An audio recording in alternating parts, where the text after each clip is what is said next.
یہ میں تو کوئی اختلاف نہیں ہو سکتا کہ ایک جو عمران خان سے ہمیں بات کی بڑی امپورٹنٹ ہے کہ جو قومی سلامتی کے ادارے ہیں آرم فورسز پرٹیکولرلی وہ پاکستان کی ریاست، پاکستان کی قوم، پاکستان کے عوام کا ایک بڑا اہم اور گہرا اثاثہ ہے. تو اس جو اثاثہ ہے ایک ایسٹ ہے، ان کو کوئی آنچ نہیں آنی چاہیے. ہاں کمزور نہیں ہونا چاہیے ان کو، کمزور نہیں ہونا چاہیے کیونکہ یہ سارے آپ کا ویسے بھی جو لیسن ہے ابھی 21ویں صدی کا، کیا آپ نے دیکھا عراق ہو یا سیریا ہو یا لیبیا ہو، جس دن ان کی فوج، لبنان ہو، جس دن ان کی فوج تباہ ہوئی، ریاست بھی تباہ ہوئی اور ملک کمزور ہوا. تو یہ تو افورڈ نہیں کر سکتے، اس میں اتفاق رائے ہے. تو اگر عوام جس کی وہ نمائندگی کرتے ہیں، ریاستی ادارے، خاص طور پہ آرم فورسز آف پاکستان، وہ ہم میں سے یہ ہے نا، کوئی باہر کے لوگ تو نہیں نا، تو وہ ان کے اور عوام، وہ عمران خان صاحب جو کہہ رہے ہیں خلیج نہیں ہونی چاہیے. اور میں ایگری کرتا ہوں اس چیز سے کہ یہ بہت ضروری ہے پاکستان کی قومی وحدت کے لیے، پاکستان کے قومی استحکام کے لیے، پاکستان کے بین الاقوامی امیج کے لیے اور فیڈریشن کو جوڑنے کے لیے کہ اس قسم کی خلیج ہرگز نہیں ہونی چاہیے. اور قومی ادارے بشمول آرم فورسز، بشمول عدلیہ اور بھی جو پارلیمنٹ، یہ سب جو قومی ادارے ہیں، یہ ہمارے اثاثے ہیں، ان کو ہمیں اس کا تحفظ بھی کرنا چاہیے.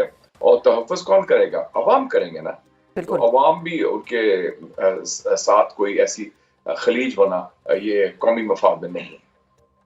ٹھیک ہے. اچھا آپ کو لگتا ہے کہ دوسری طرف سے جواب آئے گا؟ میرے خیال میں جواب ضروری نہیں کہ وہ بھی پبلک آئے گا. اس کا جواب کا اور طریقہ بھی ہو سکتا ہے، کوئی کوائٹ واٹس ایپ میسج بھی ہو سکتا ہے، کوئی پیغام سرائی بھی ہو سکتی ہے پرائیویٹلی جا کے، ادر میڈیمز، ادر مین سے ہو جائے.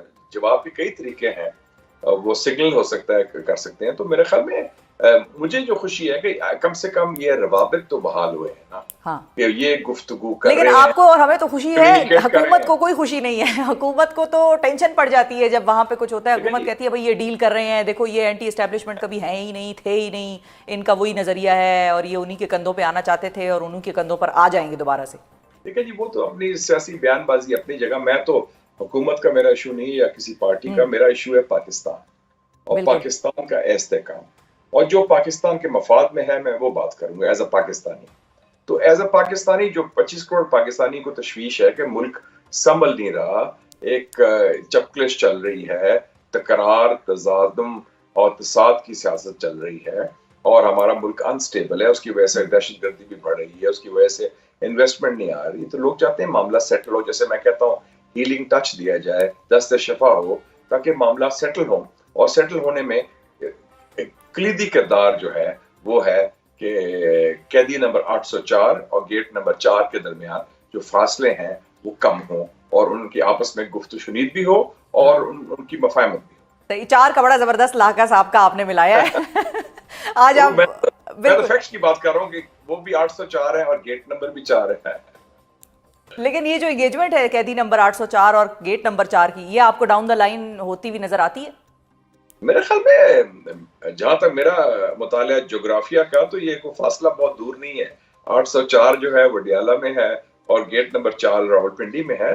تو it's not a big distance to cover. ٹھیک ہے، تو ڈاؤن دا لائن آپ کو یہ ہوتا ہوا نظر آتا ہے. اچھا اب یہ بتائیے، میرا خیال میں 2025 میں انشاءاللہ یہ ہو جائے گا. ٹھیک ہے. اچھا ایک اور چیز بھی میں سمجھنا چاہ رہی ہوں، ظاہر ہے آپ نے بھی سیاست کی ہے اور آپ نے بڑے قریب سے یہ ساری ہسٹری بھی دیکھی ہے اور جو تبدیلیاں پاکستان میں مختلف ادوار میں رونما ہوتی رہیں وہ بھی آپ نے بڑی اسٹڈی کی، دیکھی. قیدی نمبر 804 جیل میں کیوں ہے ڈسپائٹ دا فیکٹ کہ ان کو مختلف ٹائم پہ ڈیلز یا کوئی آفرز ہوتی رہیں کہ آپ بنگال آ جائیں، آپ چلیں ہم آپ کی یہ بات کر لیتے ہیں، آپ یہ نہ کریں تو آپ آ جائیں، ملک سے باہر چلے جائیں. متعدد ان کو آفرز ہوئیں. تو وہ جیل میں کیوں بیٹھے ہیں؟ ان کا پرپز آپ کو کتنا اس طرح سے نظر آتا ہے کہ وہ اس پہ کھڑے رہیں گے؟ اور رکھنے والوں نے ان کو جیل میں کس پرپز کے لیے رکھا ہوا ہے جب دونوں طرف ہی ایک طرح سے لاس کی سچویشن ہے؟ دیکھیں جی، پاکستان میں ایک ریوالونگ ڈور ہوتا ہے اور یہ ایک تسلیم شدہ بات ہے کہ جب آپ پاور میں ہوتے ہیں اس کے بعد آپ پرزن میں ہوتے ہیں اور پرزن کے بعد پھر آپ پاور میں ہوتے ہیں. ٹھیک ہے نا. آصف علی زرداری صاحب کو جیل سے نکال کے 1993 میں غلام اسحاق خان صاحب نے وزیر بنایا جب ان کی ڈیل ہوئی بے نظیر صاحبہ کے ساتھ. میاں صاحب جو تھے جیل میں تھے، پھر جیل سے لے کے واپس آئے اور وہ پھر پاور میں آ گئے. اور جب وہ پاور میں آئے تو عمران خان وہ جیل چلے گئے. اس سے پہلے جب میاں صاحب جیل گئے تو عمران خان پاور میں آ گئے. تو یہ ایک ریوالونگ ڈور انفارچونیٹلی بن گئی ہے. لیکن آپ نے یہ بھی دیکھا کہ جیسے امریکہ کی سیاست کا مطالعہ کریں کہ لوگ کہتے تھے کہ ٹرمپ کے خلاف کیسز بڑے ہیں, ٹرمپ جیل جائے گا. جیل جانے کے بجائے وہ صدر بن گیا, حالانکہ اس کے خلاف کیسز بھی ہیں, ان کے خلاف الزامات بھی ہیں, ان کے خلاف کافی پیچھے گورنمنٹ پڑی رہی. تو یہ ایک سیاسی لیڈر کا پاکستان کے ایک افسوسناک پہلو بھی ہے, امتحان ہوتا ہے. اب جتنے جو ہمارے پرائم منسٹر ماضی میں رہے ہیں, تو اس دفعہ مشاہد صاحب جو سوال ہے وہ یہ ہے کہ جتنے پرائم منسٹر رہے ہیں پاکستان میں ابھی ماضی میں, میاں نواز شریف, شہباز شریف, شاہد خاقان عباسی, عمران خان, یہ سب جیل سے ہو کے آئے ہیں. اس سے پہلے یوسف رضا گیلانی وہ بھی جیل سے ہو کے آئے ہیں, آصف علی زرداری وہ بھی جیل سے ہو کے آئے ہیں. تو یہ لگتا ہے کہ پاکستان میں افسوس ہے کہ جیل کا وہ پاور کا راستہ جو ہے وایا پریزن ہے. وایا پریزن ہے. تو پھر اہم سوال تو پھر یہاں پر یہ ہوا کہ مشاہد صاحب آپ کو یہ لگتا ہے کہ آنے والے وقتوں میں جب ہم کہتے ہیں کہ 2025 میں یہ انگیجمنٹ بھی اور اسٹرانگ طریقے سے ہوگی تو یہ ریوالونگ ڈور جو ہے وہ بھی ایک حد پہ جا کے رک جائے گا اور پھر ریوالونگ اس کی سچویشن جو ہے وہ ختم ہو جائے گی فار ایور؟ میرے خیال میں فار ایور تو میں نہیں کہتا, لیکن تاحال ٹل فردر, تا کیا کہتے ہیں اردو میں, تا حکم ثانی, ٹل فردر آرڈرز, وہ ہو جائے گا, چینج ہوگا. کیونکہ یہ چینج ضروری بھی ہے. ملک میں دیکھا نا شیفا صاحبہ, پچھلے 7 سالوں میں 7 وزراء اعظم آئے, 2 سافٹ کوز ہوئے. ایک سافٹ کو 2017 میں میاں صاحب کے خلاف ہوا جس میں عدلیہ شامل تھی.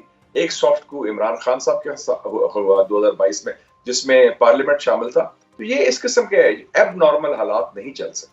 اچھا, اور ظاہر ہے ان سارے سیاستدانوں کی جن کا آپ نے بھی نام لیا کہ جن کا پریزن سے ہو کر ہی واپس پی ایم آفس تک راستہ بنا, وہ ان سب کی بعد میں سیاست شروع ہو گئی اینٹی اسٹیبلشمنٹ. اور میاں صاحب تو خیر ایک بڑا ان کا موڈ مزاج سیاست میں اسی حوالے سے یاد رکھا جائے گا. لیکن اب کیا ان کو ایسا کردار نہیں آپ کو لگتا ادا کرنا چاہیے تھا کہ وہ اس لڑائی میں عمران خان کے ساتھ مل جاتے؟ تو میں نہیں کہہ سکتا, میرے خیال میں ہر ایک کی اپنی ترجیحات ہوتی ہیں. دیکھیں نا ان کو بھی وہ میں نے دیکھی تھی, یا عمران خان صاحب ڈائریکٹلی خود ان سے رابطہ کر لیتے. دیکھیں جی میں نے I am a fan of ہالی ووڈ موویز. اچھا. اور ایک میں نے فلم دیکھی تھی the God father, Marlene Brando کی. Marlene Brando God father mafia باس ہوتا ہے. اس کے 3 پارٹس ہیں ویسے مشاہد صاحب, آپ کو کون سا والا پارٹ؟ ہاں جی, میں فرسٹ پارٹ کی. اچھا اوکے. فرسٹ پارٹ میں اس نے اپنے لائر کو کہتا ہے کہ make him an offer he can not refuse. ایک آپ ایسا آفر دیں جو وہ نہ کر سکے.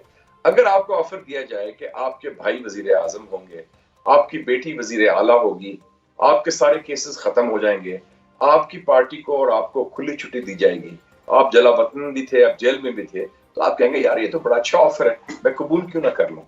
تو اس میں پھر وہ آپ کی ترجیحات پھر وہ ہوتی ہیں, وہ پرائرٹی میں آتا ہے. تو اس میں پھر کہتے ہیں دیکھیں جمہوریت کو بعد میں دیکھ لیں گے اور باقی چیزیں بعد میں دیکھ لیں گے, پہلے تو یہ آفر ایکسپٹ کریں نا. تو یہ میرے خیال میں میاں صاحب کو بھی یہ آفر بالکل صحیح ہے. لیکن اس کا وہ ایک مجھے ایک اور بھی یاد آ گیا, 3rd پارٹ کا اسی فلم کا ایک اور بڑا مشہور ڈائلاگ کہ don't hate your enemy it blinds you. تو یہ خان صاحب کے بارے میں بھی کہا جا سکتا ہے اور بڑے میاں صاحب کے بارے میں بھی کہا جا سکتا ہے کہ دونوں نے ایک دوسرے سے اتنی نفرت کی کہ وہ دونوں کو وہ چیز نہیں نظر آئی کہ دونوں مل کر کیا اچیو کر سکتے تھے.